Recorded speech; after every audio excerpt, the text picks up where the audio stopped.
Ela estava em casa lá. Será que vão lembrar? Será que não vão lembrar?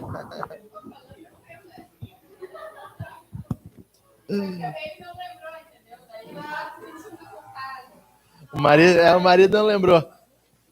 Então tá, meus irmãos. Começa a mentira. 10 mentiras sobre a missão que você provavelmente acredita.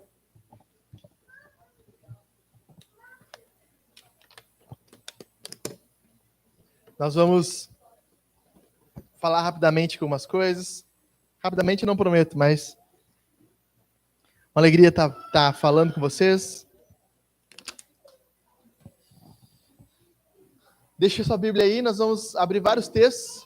Quiserem abrir um texto, então, para ter aberto, é João 8, versículo 44. João, capítulo 8, versículo 44, deixa aberto aí.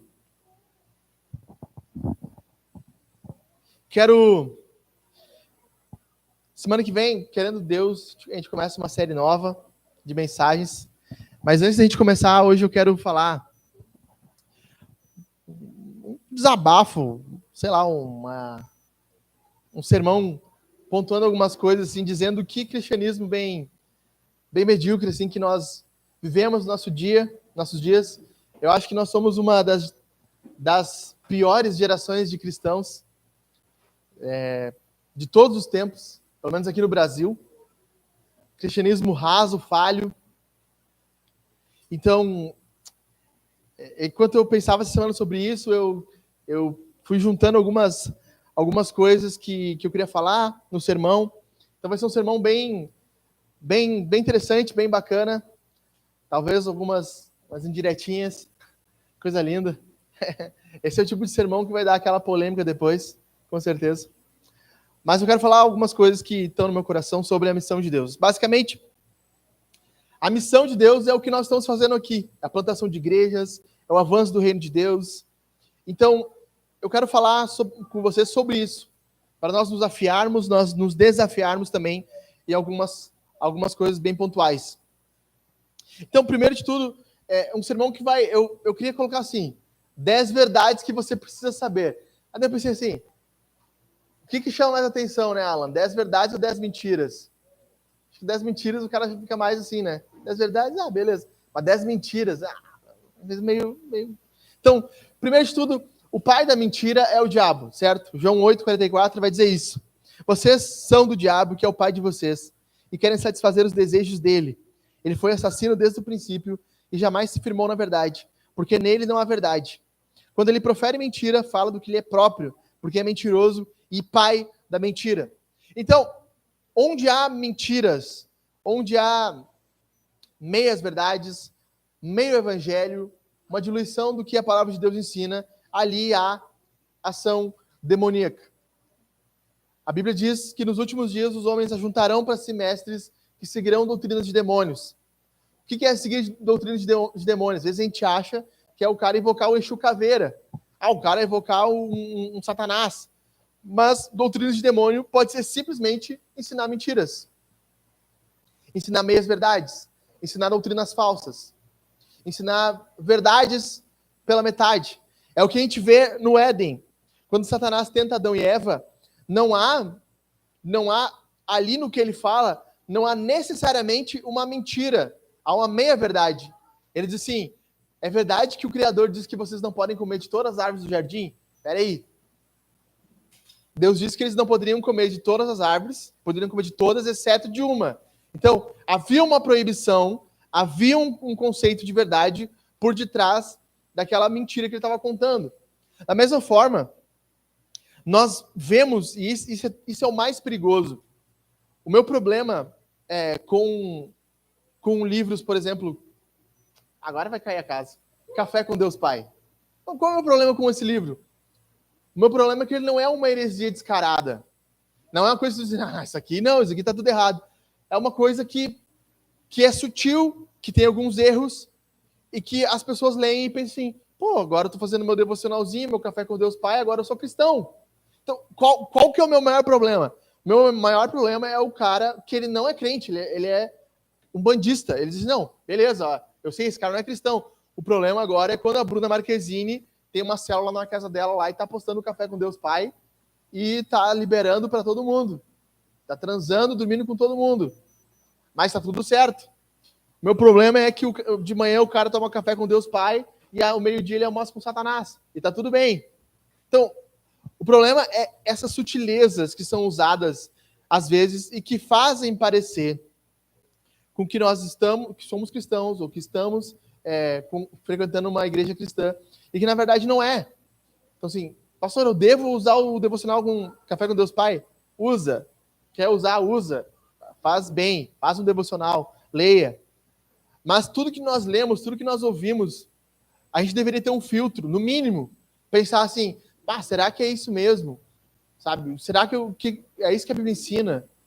Esse filtro só se adquire quando a gente conhece mais a palavra de Deus. Por que Adão e Eva não conseguiram responder Satanás corretamente no Éden? Por que eles não disseram assim, não, peraí, não foi isso aí que Deus disse? É porque eles não conheciam profundamente o que Deus disse. Alguém falhou ali, provavelmente Adão falhou em dizer para ela a verdade correta. E o que ela fez? Ela acrescentou coisas ao mandamento. Porque ela diz, não, nós podemos comer a árvore do que está no jardim, mas a árvore do conhecimento do bem e do mal, nós não podemos ver, nem tocar e nem comer. Deus jamais disse isso. Deus disse que ela não podia comer. Então, qual é o ponto? Nós sempre vamos ver o diabo trabalhando em igrejas, em falsas igrejas, ou acrescentando algo, legalismo. Ou você tem que usar saia, você tem que deixar os pelos no corpo crescer, o pelo no sovaco e tudo mais, você não pode passar maquiagem, acrescenta a mais no mandamento, ou acrescenta a menos. Uma vida liberal, libertina. Não, as coisas de pecado, isso é uma coisa antiga, agora o que nós temos é o amor de Deus. Ou coloca um padrão a mais e faz as pessoas viverem no legalismo, ou coloca um padrão a menos e faz as pessoas viver num libertarianismo, numa liberdade absurda. Então nós sempre vamos ver acontecendo isso. Então essas 10 mentiras que eu vou colocar aqui são ou acréscimos ou decréscimos da palavra de Deus, e que falando de missão, falando de igreja, falando de avanço, falando de que nós precisamos ir além, vem de encontro com o que nós precisamos aprender.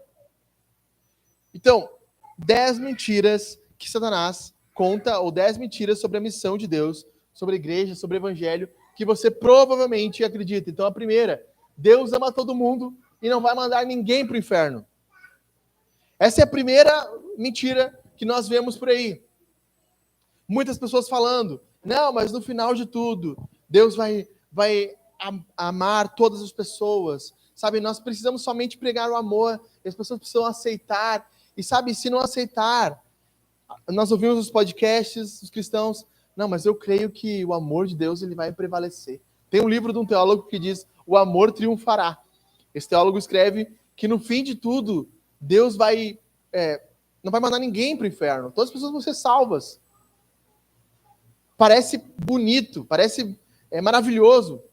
A gente pensa assim, como seria bom mesmo, se no fim de tudo, mesmo aquelas pessoas que não crescem, sabe, mesmo os nossos amigos mais próximos, os nossos parentes, nossos vizinhos, se no fim de tudo, nós dessemos um grande abraço fraternal, e Deus dissesse assim, gente, isso tudo era uma grande piada, sabe? Era uma coisa assim ameaçadora. Aqueles que creram em mim, olha, foi muito bom, mas quem não creu eu amo também, e todos vão ser salvos. E aí aparece Hitler abraçado com Mussolini, e todo mundo entrando no céu, sabe? E aí você pega aqueles serial killers também, sendo abraçados, subindo ao céu, uma coisa linda de se ver, maravilhosa. O problema é que as pessoas que falam isso, elas não pensam na profundidade disso, e não pensam no que a Bíblia ensina. Pensam na filosofia, pensam na facilidade, pensam na comodidade. É muito fácil você dizer assim, não, Deus ama todo mundo, aceita todo mundo, e aí você não precisa fazer nada. Você não prega, você não evangeliza, você não ensina ninguém, você não fala com ninguém, você não discipula ninguém, porque no fim não importa, não faz diferença. Mas é isso que a palavra de Deus ensina. O que a palavra de Deus ensina? Por isso, quem crê no Filho tem a vida eterna. Amém. Ponto. Mas quem se mantém rebelde contra o Filho não verá a vida, mas sobre ele permanece o quê? A ira de Deus. O problema é que nós pegamos um dos atributos de Deus. Quem está na leitura do Wayne Grudem vai chegar nisso aqui logo. Nós pegamos um atributo de Deus e nós jogamos nós superlativamos esses atributos. Então, a Bíblia diz, Deus é amor. Ah, Deus é amor. Aí o que essa pessoa faz? Pega esse atributo e coloca assim, Deus é amor. Tudo que Deus é amor. É como se o amor fosse Deus. Limitasse Deus a um atributo. Mas a Bíblia diz muitas coisas sobre Deus. Por exemplo, que Deus é santo, que Deus é justo, que Deus é verdadeiro, que Deus é fiel. E aí o Wayne Grudem mostra que um problema é quando as pessoas pegam um atributo e transformam Deus naquele atributo. Outro problema também é quando as pessoas pegam um atributo e isolam esse atributo. Então, Deus é amor, Deus é justiça, Deus é santidade. Como se cada uma dessas coisas fosse uma coisa diferente. E como se Deus fosse um dado. Então, num lado de um dado tem o número 1, do outro lado tem o número 6. Sabe? Então, de um lado Deus é amor, Deus se manifesta de forma amorosa. Mas em outro lado Deus se manifesta de forma irada. Como essas coisas se misturam? O ser de Deus é muito complexo. O ser de Deus é muito complexo. O que acontece? O amor de Deus, ele é um amor santo, é um amor justo, é um amor verdadeiro. A ira de Deus é uma ira amorosa, é uma ira santa, é uma ira poderosa. Os atributos de Deus se misturam, eles se entrelaçam. Então, Deus ama o mundo, Deus ama todo mundo. Fato, Deus tem um amor gigantesco que alcança o mundo inteiro. Mas o amor de Deus não é um amor banana, não é um amor compassivo, não é um amor sonso, bobalhão, que passa a mão sobre todo mundo, não é um amor justo. Porque Deus ama tão profundamente a sua glória, Deus ama tão profundamente o seu ser, que é glorioso, que ele fica ofendido quando os seres humanos não vivem para a sua glória. Exemplo, você ama crianças. Você ama crianças? Eu creio que sim, né? Nós amamos crianças, nós amamos bebês, nós amamos a vida. O que você sentiria agora se uma pessoa que mata uma criança paulada sentasse do teu lado? Qual o sentimento que você tem? É um sentimento de ódio, é um ódio santo, é uma ira santa. Deus consegue estar irado de forma santa, porque ele é puro. O amor dele é puro. Então Deus, ele se importa tanto, ele ama o mundo de fato, ama todas as pessoas, mas ele se importa tanto com a sua glória, que ele não pode permitir que seres humanos que vivem roubando a glória de Deus. Como assim roubando a glória de Deus? Eu e você somos ladrões de glória. Somos ladrões de glória. Por que no culto as pessoas falam glória a Deus? É porque está jogando a glória em Deus. Qual o problema? Nós vivemos para outras glórias constantemente. Para a nossa própria glória, para o nosso próprio egoísmo. Então toda a nossa vida deveria ser dedicada à glória de Deus, ela é dedicada à nossa própria glória, ou à glória de um trabalho, ou à glória de um relacionamento, ou à glória de algum filho. Nós roubamos a glória de Deus. E Deus não deixa impune ladrões de glória. Por os homens roubarem a glória de Deus, e Deus ser tão grandioso, tão merecedor de glória, é óbvio que ele vai punir homens. Então, o inferno, meus irmãos, é uma realidade, é uma triste realidade. Ele existe. Ele é real. Jesus foi o personagem que mais ensinou sobre o inferno. Em toda a Bíblia, em toda a Bíblia. Se alguém disser para você assim, mas Deus é amor, Jesus ensinou sobre o amor. Mas Jesus ensinou muito sobre o amor.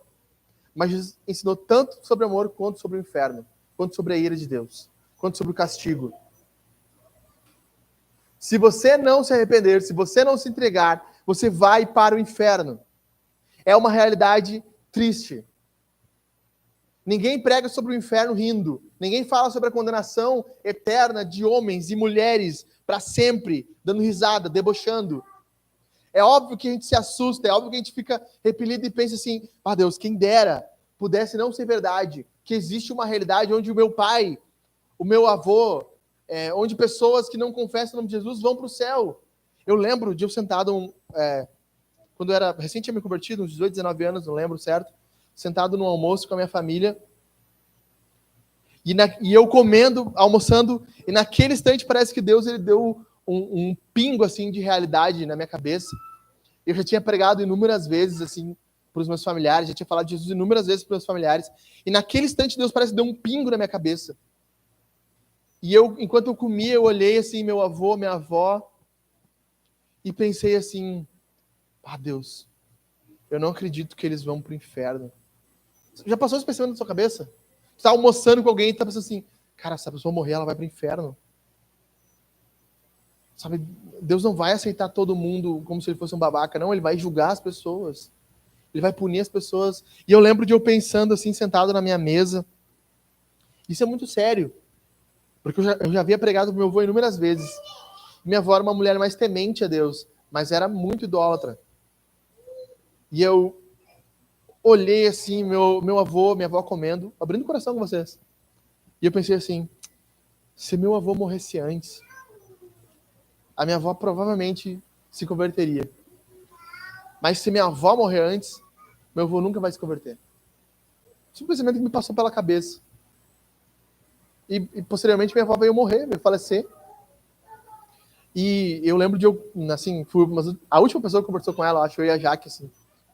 E eu lembro de pregar o evangelho para ela no leito de hospital ali, falando com ela: minha avó precisa, mais do que nunca, abandonar todos os santos que tu confia e confiar somente em Jesus. Esse é o momento. Esse é o ponto final. A gente saiu dali, acho que deu uma meia hora, a minha mãe ligou, a minha avó tinha falecido. Sabe, se nós tivéssemos esse pingo de realidade, se Deus abrisse o céu para nós agora, a gente visse a realidade do inferno, a gente pensaria assim: cara, quantas pessoas que estão ao nosso redor, e a gente não prega, a gente não fala, a gente não instrui, a gente não insiste. Pelo menos ao ponto de dizer assim, ó, que nem Jesus ensina: vai, prega, vai numa cidade, prega o evangelho, se eles não ouvirem, sacode a poeira e deu. Sabe, para pelo menos dizer assim: Deus, não me responsabilize por essas almas. Eu não sou responsável por isso. Eu preguei, eu ensinei, agora é a rebeldia deles que não querem ouvir. Deus ele não tem prazer na morte de pessoas que não se entregam a Ele. Ezequiel, capítulo 18, diz isso. Eu não tenho prazer na morte do ímpio, antes eu quero que ele se converta. Eu quero que ele se arrependa. Então, o inferno é uma tristeza, é uma dor. Mas o que você e eu vamos fazer quanto a isso? O que você e eu vamos fazer quanto a isso? Quanto aos nossos vizinhos, quanto aos nossos amigos, quanto aos nossos colegas de trabalho, quanto aos nossos familiares? Eles irão para o inferno. Você vai saber dessa realidade. E mesmo assim você vai deixá-los ir? Ou você vai pregar, você vai abrir a boca e vai falar: eu preciso te apontar, eu preciso te falar, você está indo para o inferno, há uma realidade. Você tem certeza para onde você vai pós-morte? Aí você diz assim: depois que eu morrer eu vejo. Não, depois que tu morrer tu não tem como ver. Ninguém sabe, ninguém voltou da morte. Não, melhor, alguém voltou da morte. Jesus voltou da morte. E ele disse: se você não se arrepender, você vai para o inferno. Sabe, às vezes a pessoa fala assim: não, todo mundo que morreu, ninguém voltou para falar como é que é. Não, mentira. Jesus voltou. Ele morreu e voltou. E ele disse: quem não se converter vai para o inferno. Ponto. Segunda mentira: Deus não ama todo mundo e quer que todos se lasquem. Então é o contrário. Parece que aquela pessoa, a única pregação que ela tem é: tu vai para o inferno, tu vai para o inferno, tu vai para o inferno. Eu tinha uma época que eu tinha uma convicção que nós tínhamos que só pregar a ira de Deus. Chegar para as pessoas dizendo: tu é um pecador, desgraçado, e tu vai ser condenado ao inferno se tu não te converter. E aí eu tinha pavor das pessoas que falavam assim: Deus te ama. Daí eu ficava assim: como Deus ama? Se Deus vai condenar essa pessoa para o inferno também, pelo amor, tem uma coisa errada aqui. Depois eu fui amadurecendo e fui pensando: não, Deus ama sim essa pessoa. E o fato de Deus amar essa pessoa é que Ele está me colocando na frente dela, para que eu pregue o evangelho para ela. Então, esse pensamento que parece que Deus quer que todo mundo vá para o inferno, que todo mundo se lasque, que todo mundo se arrebente, parece que Deus está alheio. Sabe, algumas pessoas dizem assim: Deus é esse cara malvadão que está sentado num trono e ele vai chegar lá no fim da vida e vai julgar todo mundo. Deus está sentado no trono, Deus vai julgar todo mundo, mas no tempo presente, no dia de hoje, Deus nos dá a oportunidade de anunciar o amor dele. A obra da cruz é o ápice do amor de Deus. É para onde nós temos que apontar no evangelismo. Sabe quando a pessoa está sendo exposta à realidade, o inferno, a condenação, esse é o ponto onde nós juntamos, a cruz é exatamente o ponto onde nós confessamos o credo, onde o céu e o inferno são juntados de uma forma especial. Nós confessamos o inferno, confessamos o credo, né? Confessamos. Ele morreu, ele foi ao inferno. Então, na cruz é onde Jesus, ele sofre os tormentos infernais. Então, o cara está pregando o evangelho. Meu irmão, Deus te ama, Deus se entregou por ti. E para que você não fosse condenado, Jesus possibilitou a tua salvação na cruz. Ali ele experimentou a ira de Deus.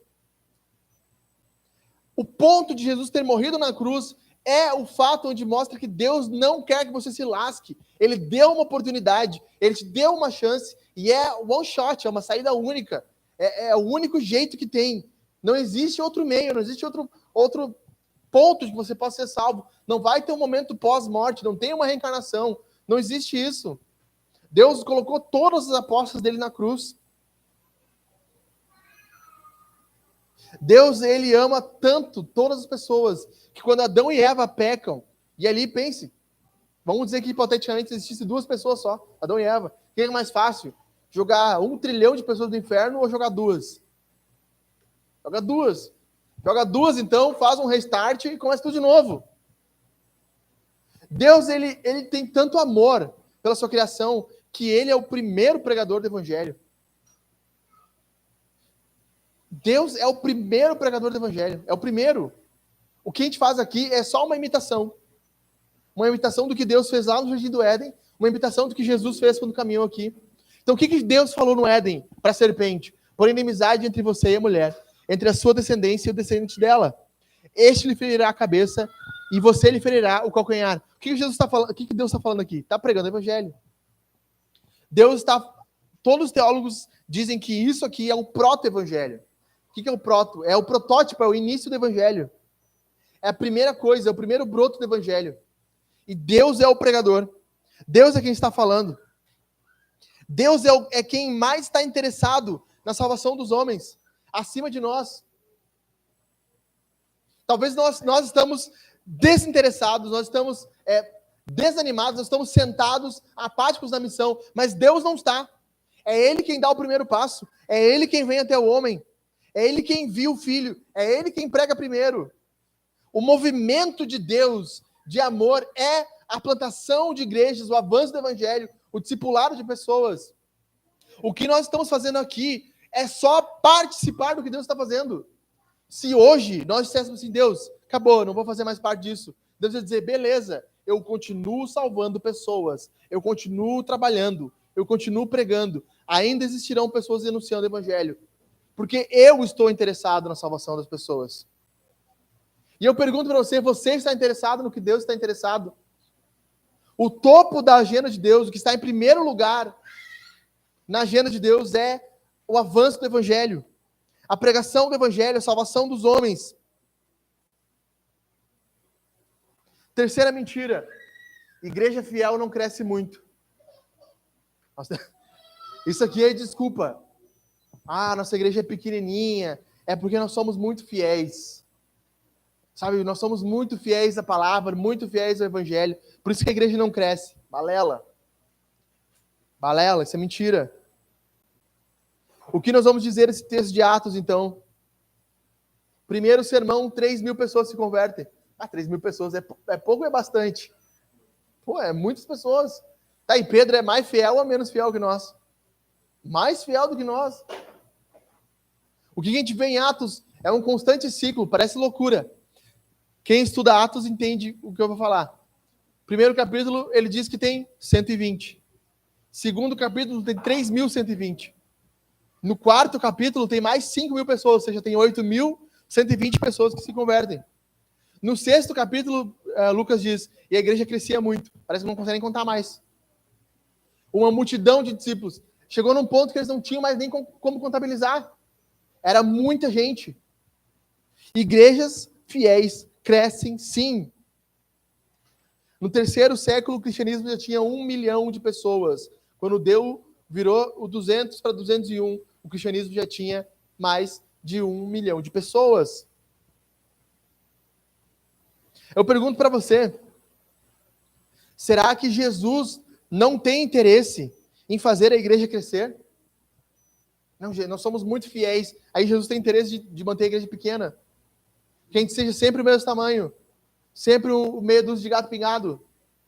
Ou será que Jesus tem interesse que a igreja cresça? O que acontece quando um pecador se converte no céu? Quem é bom de Bíblia aí? O que acontece? Festa. Oh, nós temos que querer que tenha festa todo dia. Todo momento. Será que Jesus não quer que pecadores se convertam? Se o evangelho é o poder de Deus, nós temos que crer que o evangelho é capaz de fazer uma igreja crescer. Nós temos que crer que o evangelho é capaz de fazer uma igreja triunfar. Se o evangelho é o poder de Deus para a salvação de todo aquele que nele crê, quando nós pregamos o evangelho, nós temos que ter certeza, convicção que o poder de Deus está agindo ali. E que ele pode vencer a rebeldia de um pecador.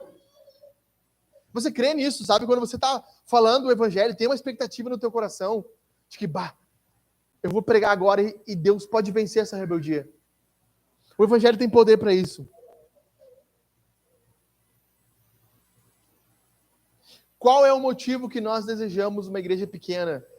Para que não sejamos muito vistos, para que a gente não tenha muito problema.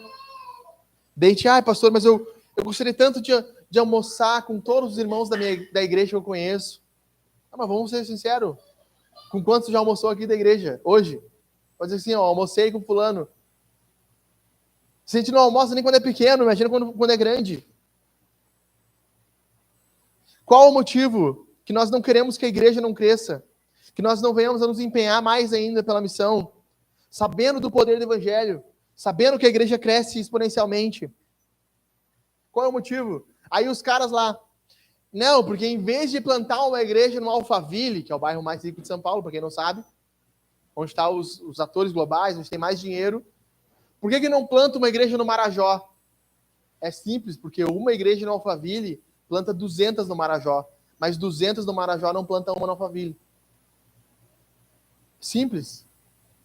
Porque uma igreja grande planta 200 no Santo Antônio, mas 200 no Santo Antônio não planta uma igreja grande. Mas por quê, pastor? Porque as pessoas lá são mais carentes, o volume de oferta é menor.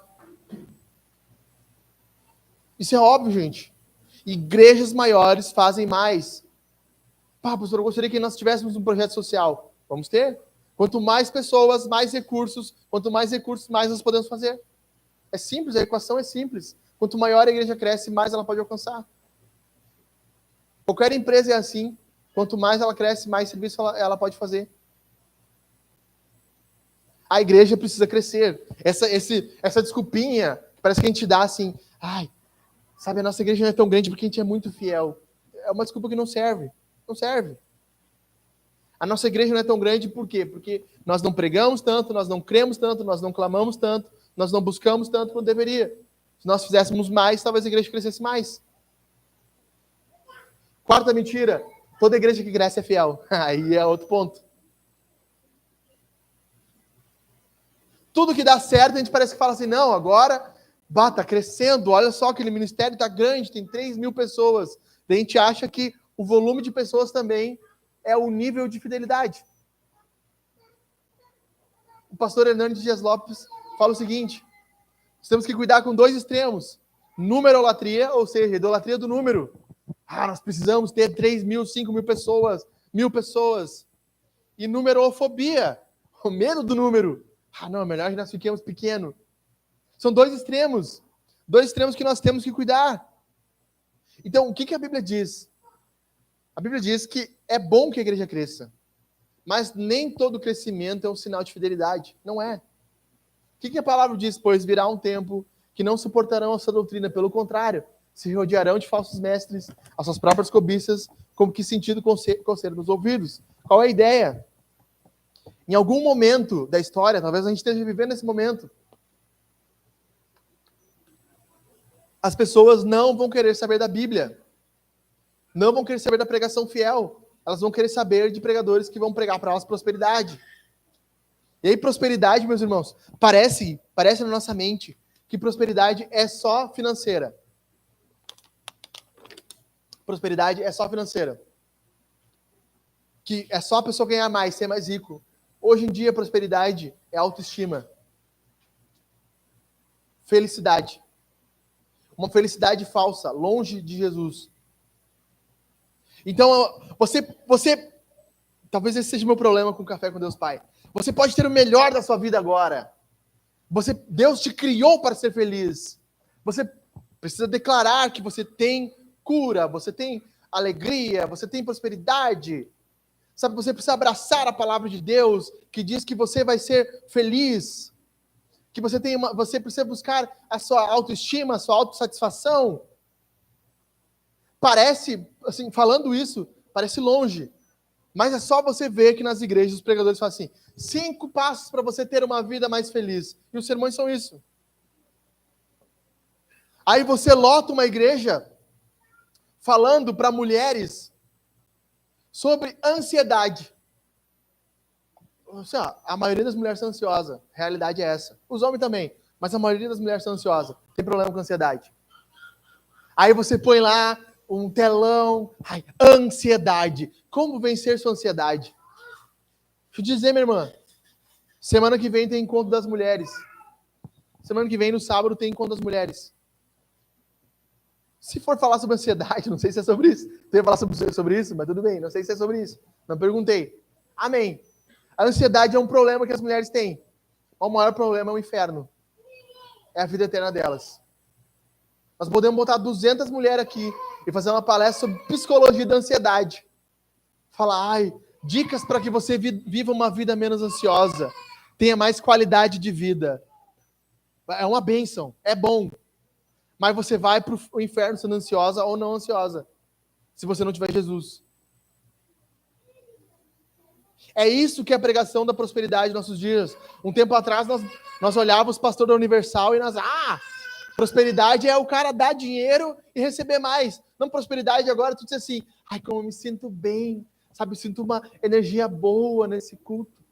Tudo que tem no culto é para tu se sentir bem. A vida gira em torno de tu se sentir bem. Tá errado isso?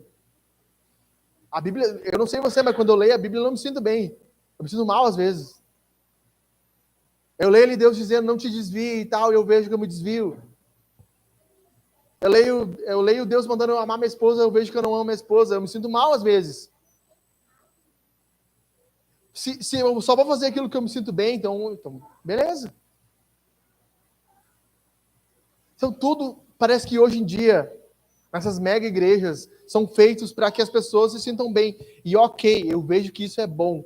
Nós temos que fazer com que as pessoas se sintam bem. Estava conversando com o pastor esses dias, aqui da cidade. Ele falou assim, mas é dose, né? Nesse calor aí, as pessoas ficam sem ar-condicionado na igreja. Daí eu olhei assim para ele, pô? Eu imagino. Ele porque daí no culto lá, nós botamos para as pessoas passar frio no culto. Falei, mas nós somos uma geração bem mesquinha mesmo. Nós somos uma geração bem medíocre mesmo.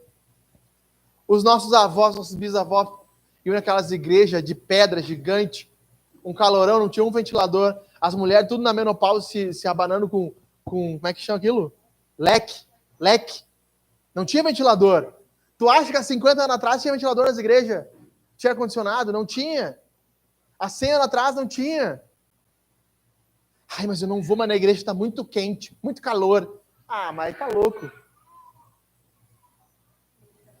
No inferno é mais quente. A gente sempre brinca isso. Mas é óbvio que eu estou falando assim, a gente quer que as pessoas se sintam bem, óbvio. Não quer ninguém desmaiando aqui no culto, porque está muito quente. Mas o culto não foi feito para ti. O culto é feito para Deus. Então, a gente tem aqui no hangar um lema, que nada na igreja deixa o nosso visitante escandalizado. A gente não quer que ele se sinta escandalizado, a não ser a pregação. Ele tem que sair daqui e dizer assim, O culto estava uma bênção. O louvor é bom. Os irmãos são alegres, receptivos. O ambiente é bom. Mas aquele pastor pregando, o que ele fala ali é difícil de ouvir. Esse é o meu alvo. Que tu sai assim, pensando assim, o que ele falou é dose. Aplicar na minha vida isso aqui é difícil. Porque a palavra de Deus é confrontadora. Ela é um espelho. Você se coloca diante do espelho, aí tu vê que tem várias coisas na tua vida que tá errado, que tu precisa mudar. Então, o crescimento ele precisa ser acompanhado de fidelidade. Não adianta crescer de forma infiel. E não é só porque funciona que tá certo. Imagina isso. É só porque funciona que tá certo. É tudo assim na tua vida. Aí, daí tu vê aqueles ímpios dando os conselhos. Ai, tu tá tão infeliz no teu casamento, tem que te divorciar. Aí, óbvio, eu já falei uma vez para uma pessoa, o divórcio funciona? Funciona? Ele disse, não, pastor, não funciona. Eu falei, mentira, funciona sim.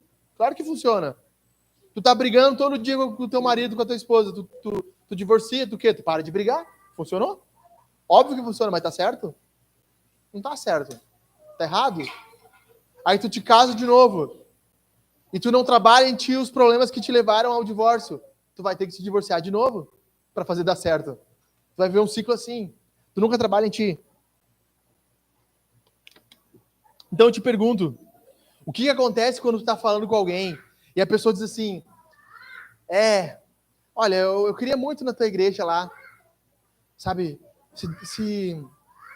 se a mensagem fosse mais leve, o que tu fala pra pessoa? É verdade, isso é melhor se fosse assim. Outro fala assim, não, cara, a igreja não é feita para te deixar mais leve. A Bíblia é para te confrontar mesmo. A Bíblia é para te transformar. Sabe, eu acredito que Jesus vai salvar todo mundo no final. Aí tu olha para ele e fala assim, ou diz assim, não, tu tá errado. Até que ponto tu vai perverter o evangelho, vai adoçar ele para ganhar pessoas?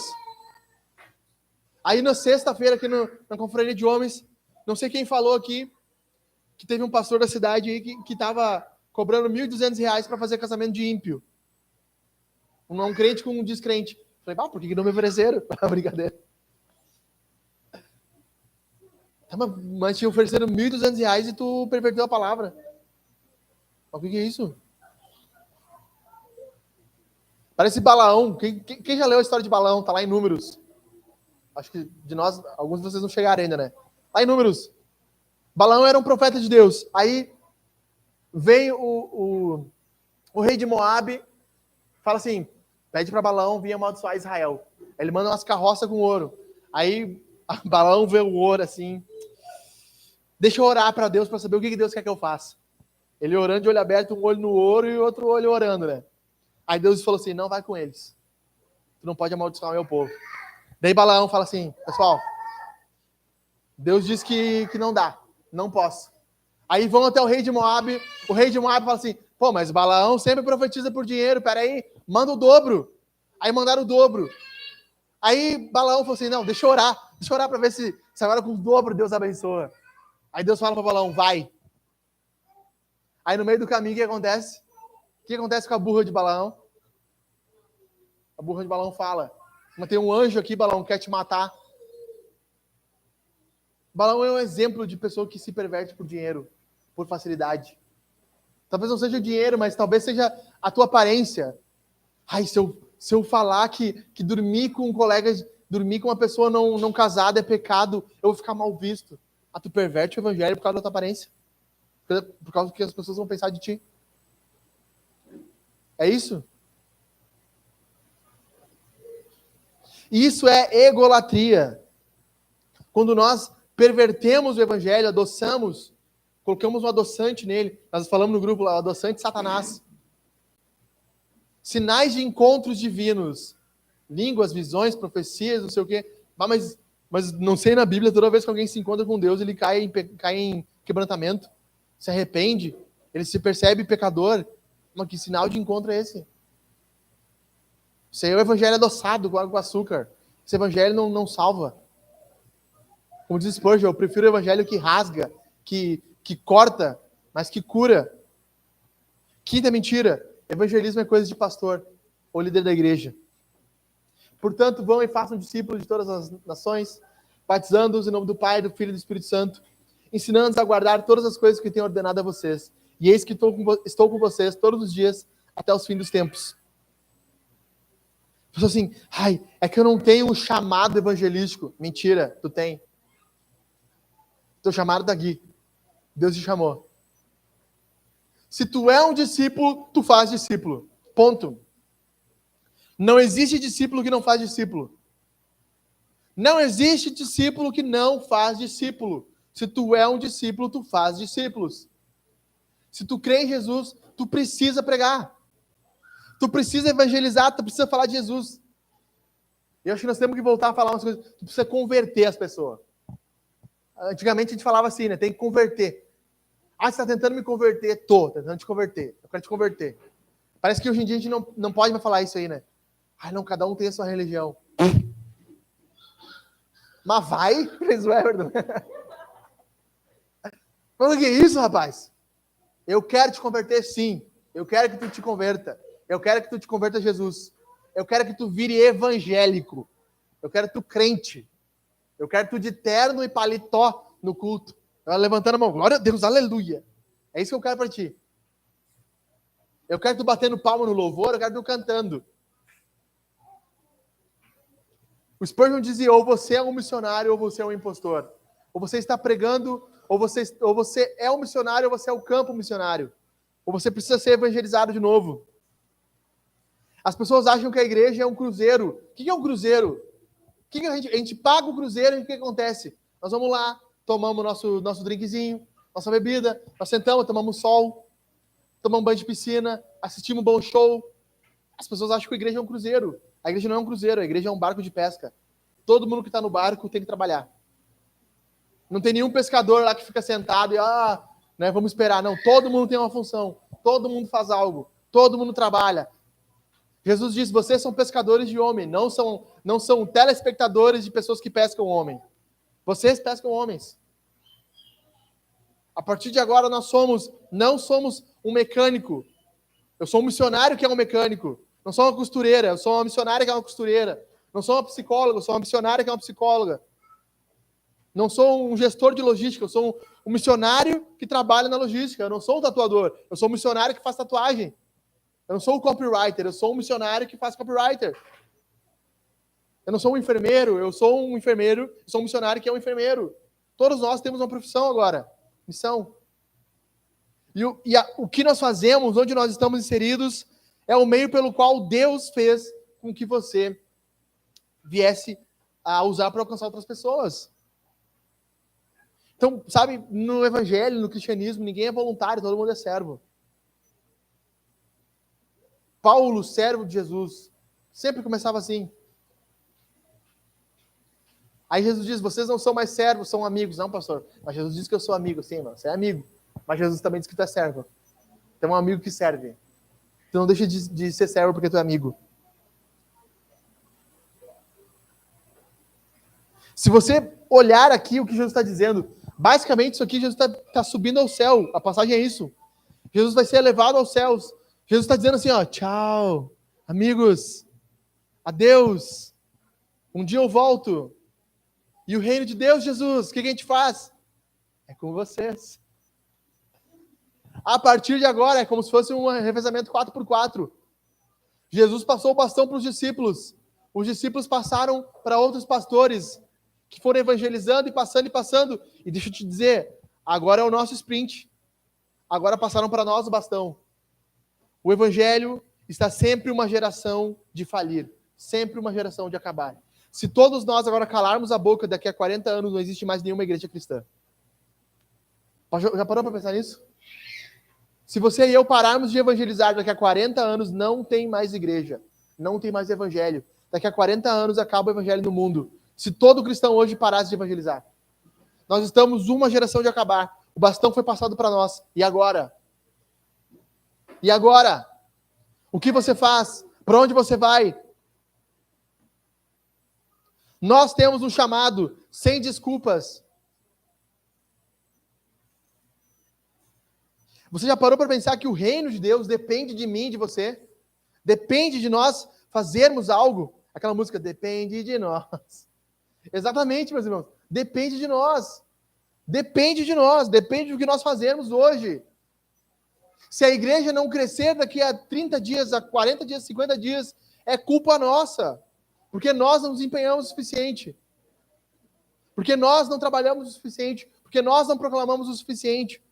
Se é tão bom que nós sejamos alcançados pelo Evangelho, não é egoísta que nós sentamos e ficamos ouvindo o Evangelho e temos a nossa vida melhorada. Todos nós temos. Nosso casamento está melhor, nossos filhos estão mais educados. Agora passamos por um momento de dificuldades, mas ainda no momento de dificuldade, nós temos a graça de Jesus. Ainda nesse momento, uma leve e momentânea tribulação que nós vamos passar.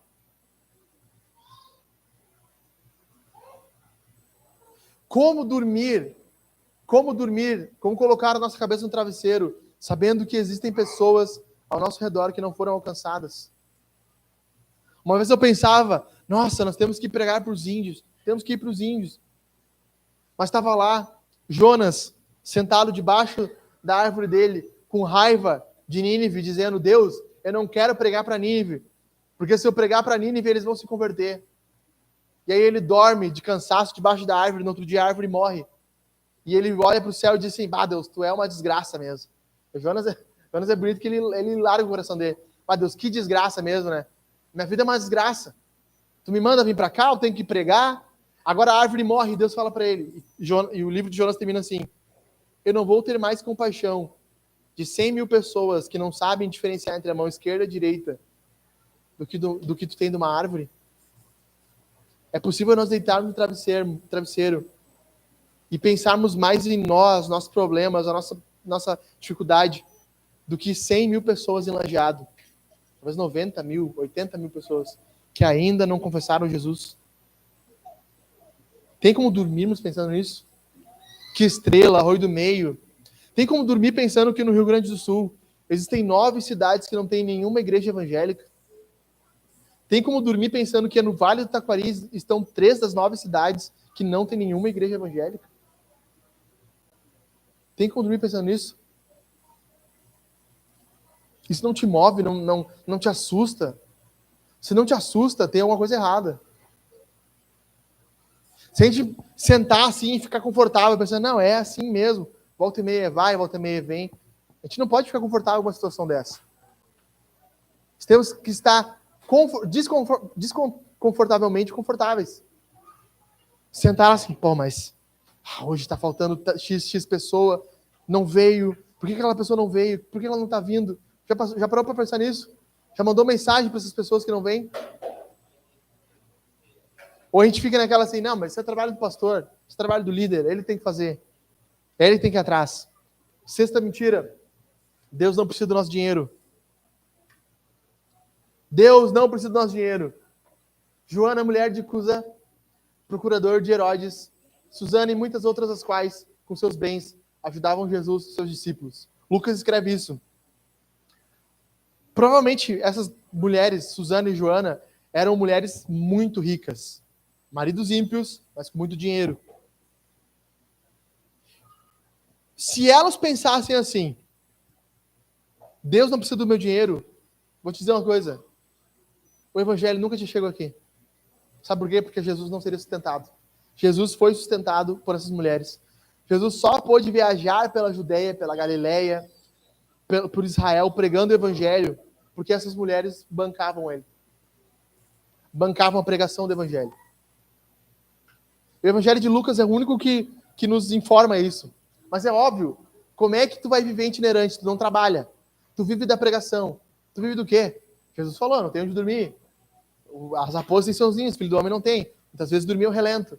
Mas come como? Aí pensa, Jesus é Deus. Ele podia fazer a multiplicação dos pães todo dia. Imagina, nunca acaba. Pão e peixe, todo dia. Mas apesar de Deus ser sobrenaturalmente poderoso, ele escolheu fazer o evangelho avançar pelo método comum, pelo dinheiro das pessoas que financiavam a missão. financiavam ele e os discípulos e as viagens. Então, se você já olhou The Chosen, na terceira temporada, aparece essas mulheres financiando o ministério de Jesus. Também tem o Zebedeu, que é o pai de João e Tiago, tentando fazer óleo de oliveira para financiar a missão. Isso aí é adicionado, eles colocaram. Mas as mulheres que financiavam o ministério de Jesus, elas que bancavam as coisas. Como é que Jesus vai pregar no Sermão do Monte? Como é que ele vai montar uma estrutura para pregação de madeiras e um palanque, sabe, para poder anunciar o evangelho? As pessoas tinham que financiar. Então, às vezes a gente fala assim, parece que nós temos uma... Quando toca no assunto do dinheiro, parece que a gente tem uma repulsa, assim, né? Que a gente quer ser engomadinho, assim, não vamos falar de dinheiro para não parecer com os pregadores da prosperidade. Não vamos falar de Jesus também, porque eles também falam. Aí nós não vamos falar de igreja. Daí a gente não vai fazer evento, porque eles também fazem. Os recursos para a missão de Deus, eles já foram providenciados. E Deus podia mandar um baú do céu para cada igreja com umas moedas de dinheiro, com real, com 100 mil reais, para que a igreja pregasse e anunciasse. Mas em vez disso, ele mandou mensalmente, semanalmente, dinheiro para nós. O dinheiro da missão, diz Hernando Dias Lopes, está no nosso bolso. O dinheiro para sustentar a missão de Deus está conosco. Está na nossa conta, no nosso Pix.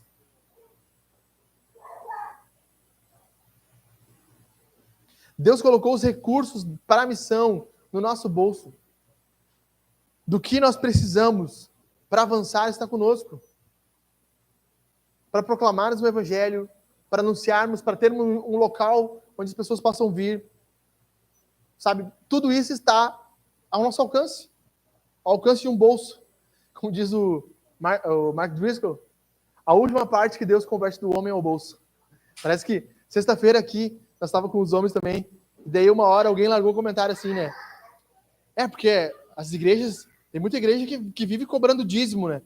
Daí eu olhei assim, mas dinheiro precisa, né? Faz parte, né? Daí o rapaz falou, não, mas ofertas é melhor, né?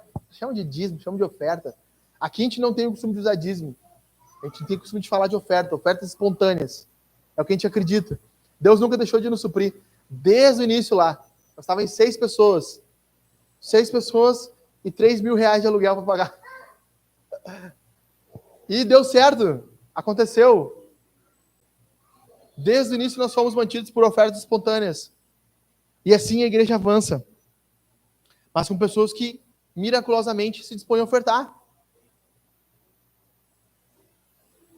Sabe, no fundo, nós tínhamos que ser sinceros, assim. Pastor, o meu problema nem é o dízimo. O problema é que eu não quero que ninguém ponha a mão no meu dinheiro. É o meu dinheiro. E o problema nem é a quantidade. O problema é a intenção. Eu não tenho nada para ofertar, mas a intenção. Às vezes o cara assim, eu não consigo ofertar nada. Mas a intenção, olha a viúva pobre. Ofertou moedas. E Jesus disse que ela ofertou tudo que tinha. E Jesus diz, ela ofertou mais do que todo mundo. Qual a ideia? A intenção é mais poderosa. Deus honra mais a intenção do que o volume também. Mas Deus honra o volume também. Obviamente.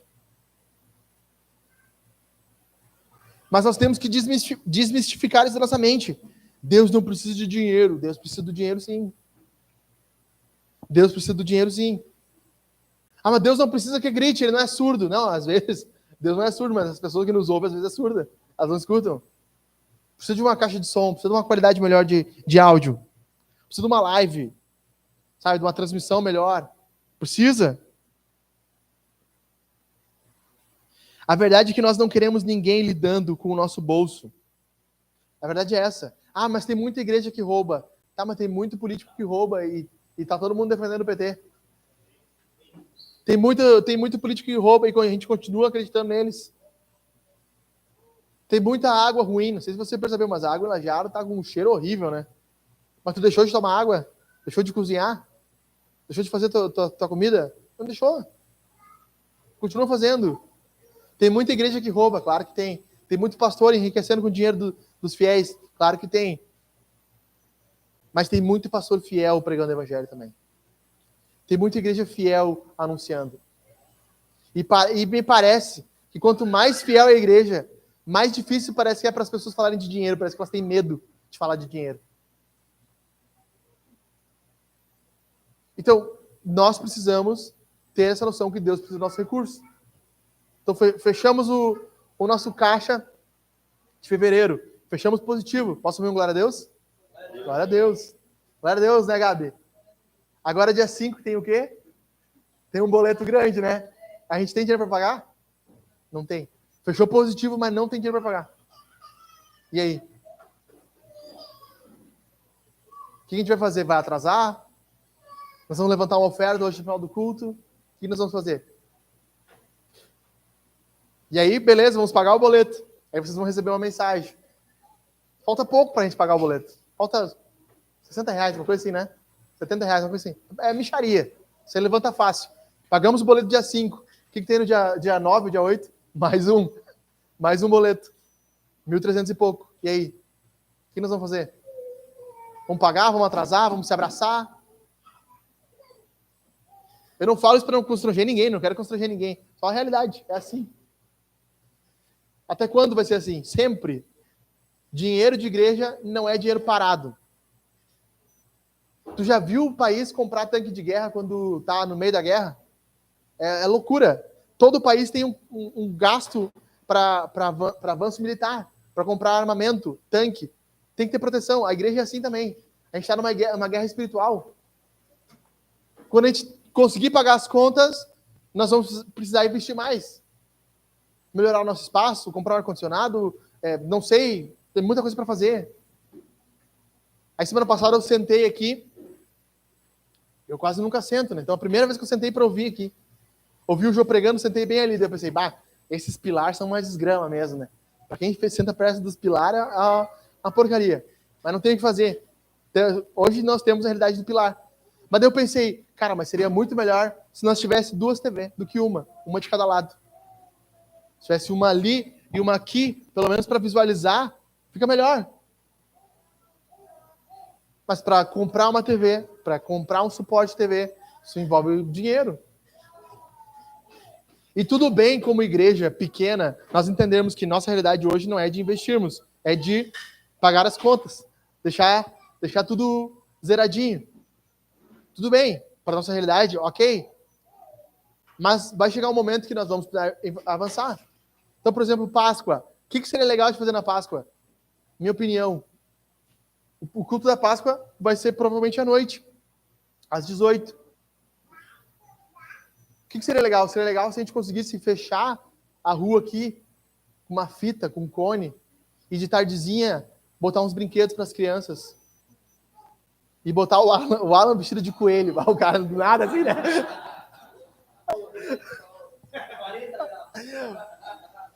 Botar o Alan maquiado de coelho ali.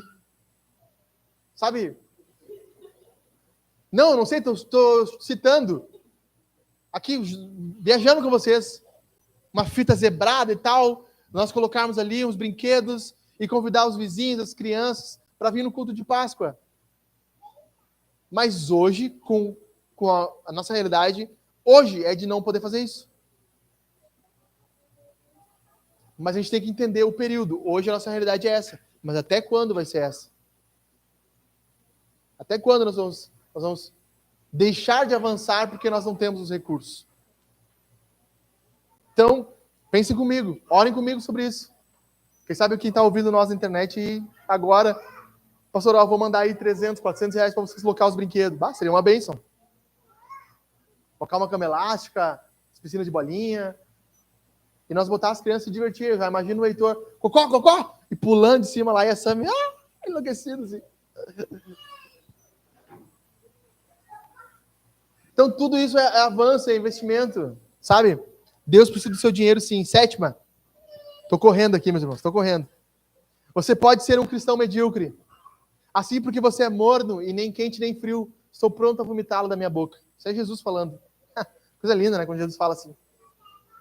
O Jesus que é o paz e amor, ele fala isso. Tóxico, totalmente tóxico. Sabe, você não precisa levar tão a sério o que a Bíblia diz. Eu acho que não. Eu acho que tem que levar a sério, sim. eu acho que tem que levar a sério o que a Bíblia diz. Muitas igrejas por aí toleram, escutem isso aqui, meus irmãos, isso é sério, eu preciso que vocês prestem atenção. Muitas igrejas toleram falsos cristãos, cristãos fracos no meio delas. Nós não toleraremos. Vamos fazer um pacto? Não toleraremos isso. Não vamos tolerar em nós e não vamos tolerar o nosso irmão.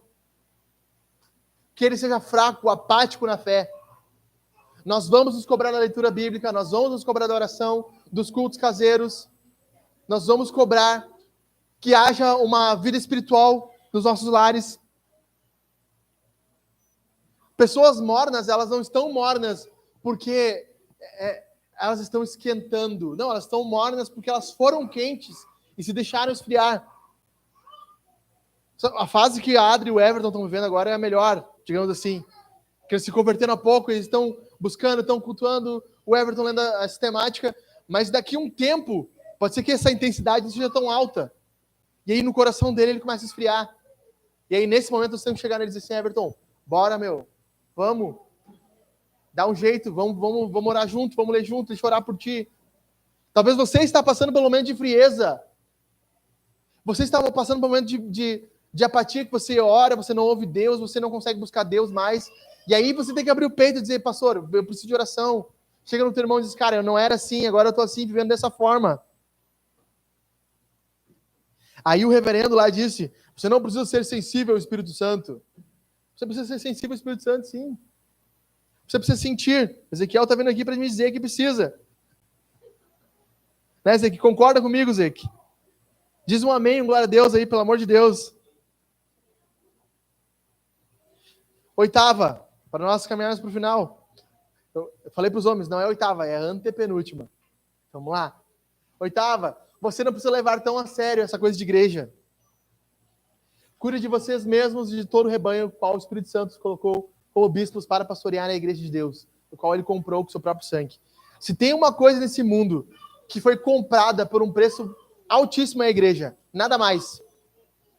Nada nesse mundo fez Deus morrer. A igreja fez.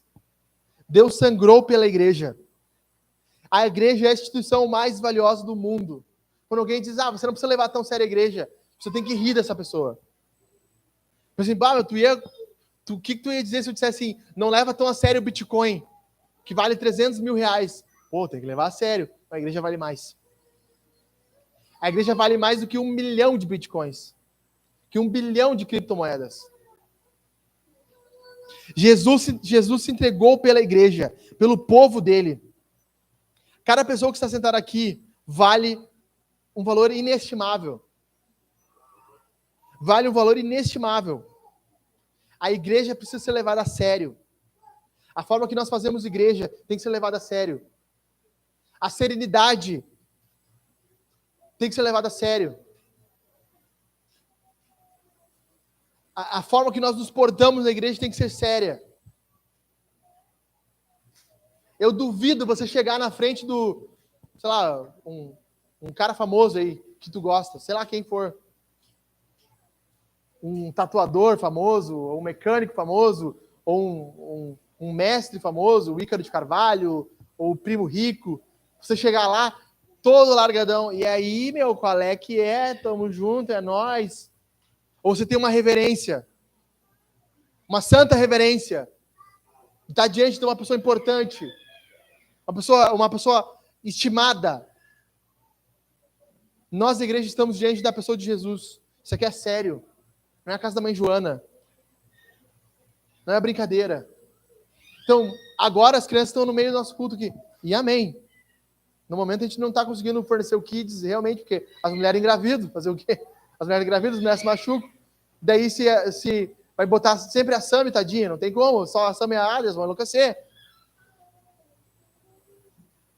Então nós temos que cuidar, é o culto. Os homens fazem certo, as crianças fazem muito barulho, vão lá para trás. Deixa as mulheres ouvir o culto. É isso aí, esse é o jeito. Reverência. Penúltima, a Bíblia não faz sentido nos dias de hoje. Toda escritura é inspirada por Deus e útil para ensino, para repreensão, para correção, para educação na justiça, a fim de que o servo de Deus seja perfeito e perfeitamente habilitado para toda obra. Aqui eu creio que ninguém fala isso. Mas se alguém falar assim para ti, Mas isso aí era naquele tempo que vivia assim. Cara, não. É naquele tempo para ti, que acha a Bíblia inútil. Mas a Bíblia é útil. Ela é proveitosa. Tudo que nós não usamos é inútil. Tudo que nós não damos valor é inútil, é óbvio. Nós acabamos de fazer uma série sobre isso, siga o manual.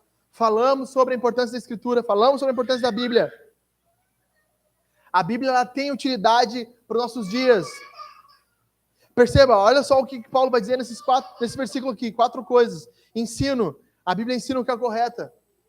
Deixa eu te dizer uma coisa, eu e tu somos burros. Nós não sabemos de tudo.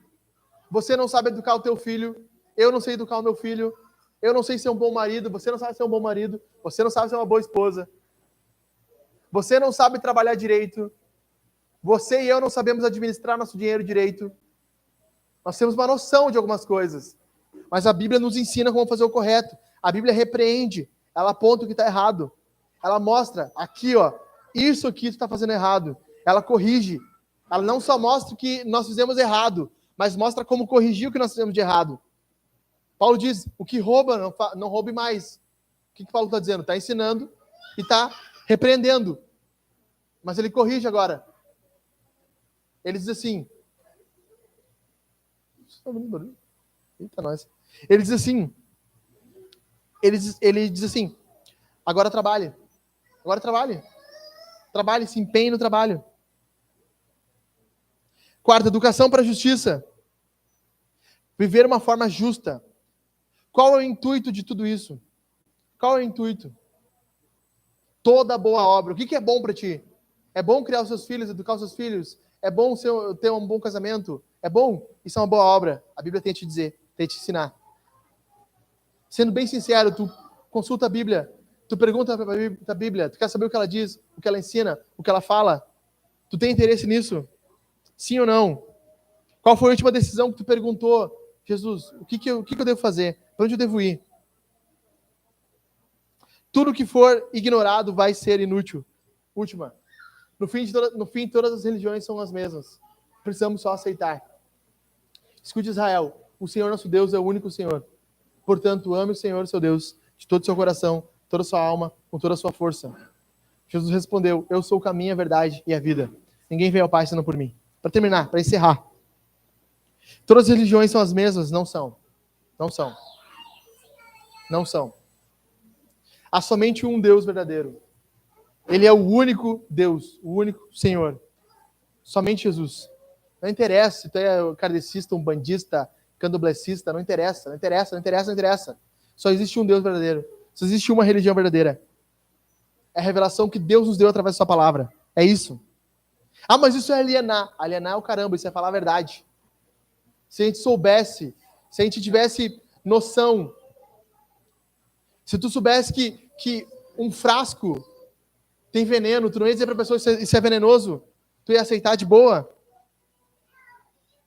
Parece que no nosso mundo, se nós falarmos algo, se torna ofensivo. Não parece? Tóxico. Não é isso que a pessoa fala? Ai, que tóxico. Ai, como é tóxico isso. Mas o cristianismo, se você não sabe, é monoteísta. Só tem um Deus. O resto tudo demônio. Não são vários deuses, não são. Não são. É demônio. É demônio. Só existe um Deus. Todas as outras religiões do mundo são falsas e mentirosas. São, sim. Isso é verdade. Ah, mas é arrogante dizer isso. Mas o que eu posso fazer se a Bíblia diz isso? Jesus, ele é a verdade. Ele é a verdade. Não é uma verdade. Não é um conceito de verdade. Ele é a verdade. Nós temos um Deus, um único Deus, em toda a criação. E ele se revelou para nós. Ele deu essa palavra para nós. Ele entregou a Bíblia para nós. Ele nos diz o que é verdade. Ele nos informa. Essas são 10 mentiras sobre a missão de Deus. Fique de pé, nós vamos orar, nós estamos encerrando. Nós vamos cantar. Nós vamos encerrar cantando, orando. Vamos cantar 3 de novo.